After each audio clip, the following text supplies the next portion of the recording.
When thinking about global warming, we deny its full extent. Hello, I'm Judith Davis.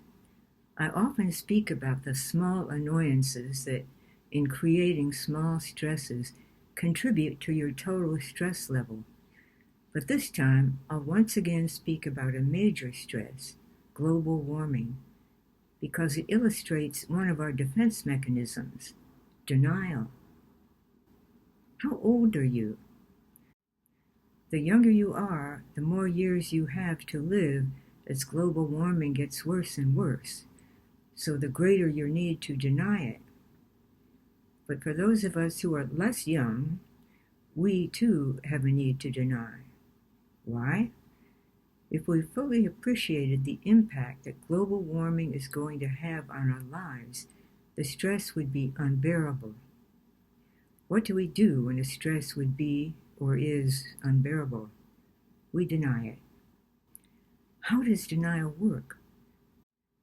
When we perceive something, for instance the sensation of hunger, it creates a disturbance in our mind. To end the disturbance, our mind matches this perception with the best possible solution.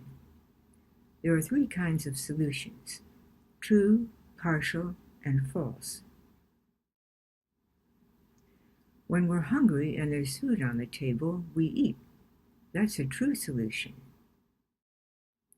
When we're hungry and know that we can cook a meal, that's a partial solution. It doesn't end the disturbance, but it decreases it, because we know that we will soon be able to eat. When a person is hungry and there is no food anywhere, perhaps he's crawling through a desert, he matches the perception of hunger with a false solution, perhaps a hallucination of an oasis. How does his mind do this? It creates a double pathway. In one arm of the double pathway, he continues to suffer from hunger. In the other arm, there's a hallucination that food is available. While he's aware of the hallucination and not the hunger, the reality of the hunger creates great stress out of awareness, which he may only vaguely be aware of. When is denial bad and when is it good? It's bad when it interferes with our ability to make good decisions. What do people do when a hurricane is coming? They rush to the store to get needed supplies, only to find out the shelves are bare because everyone else had been doing the same thing. Why didn't they stock up ahead of time?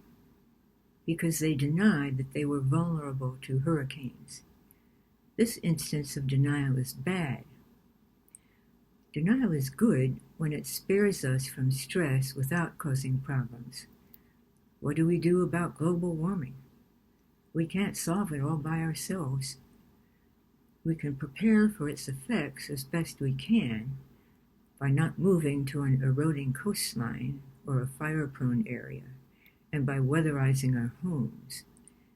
We can do our small part to help by recycling, installing solar panels, and limiting our use of fossil fuels and disposable items.